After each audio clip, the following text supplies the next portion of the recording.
For the best liberty-oriented talk 24/7, visit LRN.FM. Okay, now you can jump up and down. Okay. Wait, you were jumping up and down repeatedly.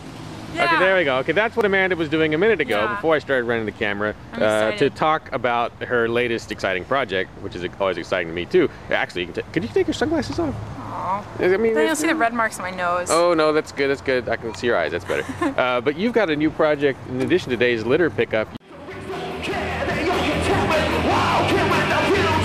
You're going to try to do a litter pickup at PorcFest, like a change the whole litter regimen at PorcFest.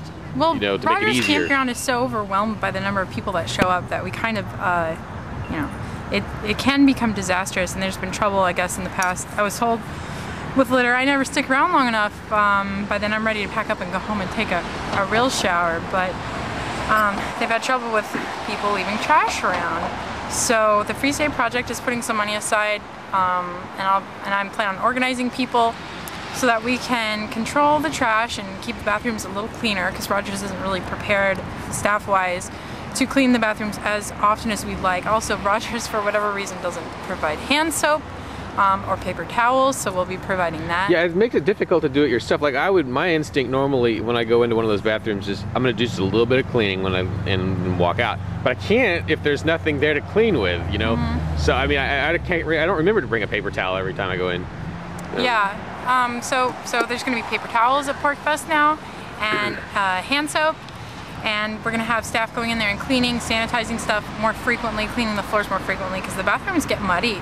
It's strange. Right. And Curtis told me that last year he was there for a couple of days after PorcFest ended, going around the campground picking up trash. Oh, good for him. On Sunday of PorcFest, anybody who wants to bring me a 13-gallon size bag full of trash from the campground, it's going to get $7. $7 for a 13-gallon bag. That's just a kitchen-sized bag. Yeah. And also we're going to be distributing these full of sand around the campground. I've been collecting them at my work. I work at a retirement home, and they provide all of the food to their residents, and they go through many of these a week. They're piling up in my van because I don't really have a place. They don't stack very well, you know. So they're just anyway.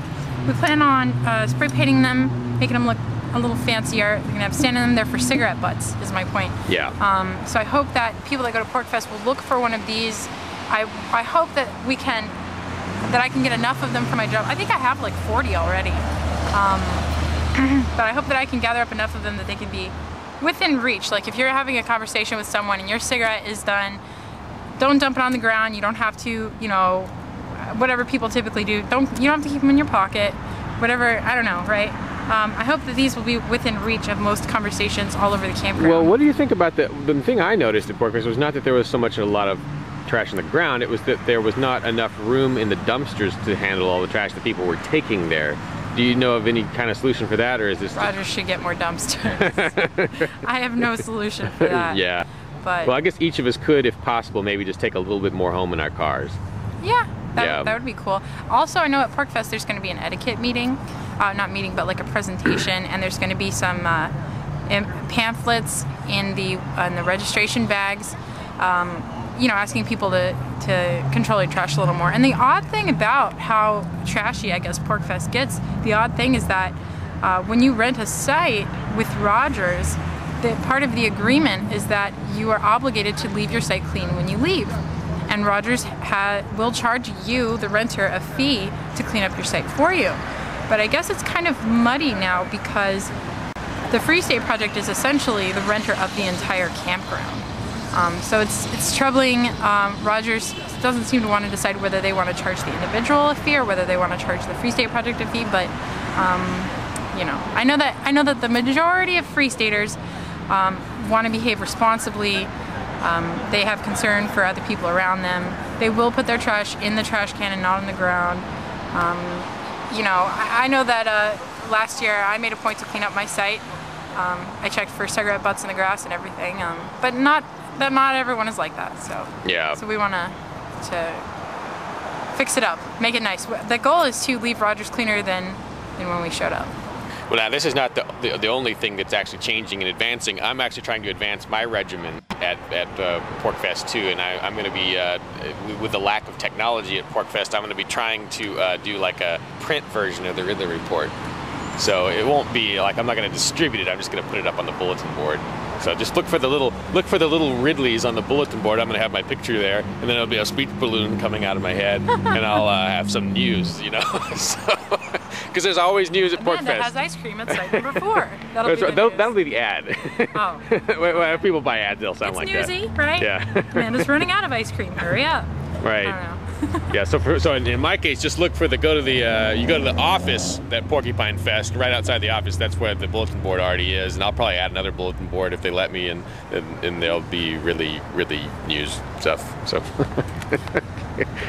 today we're picking up litter in the park on the west side of Manchester.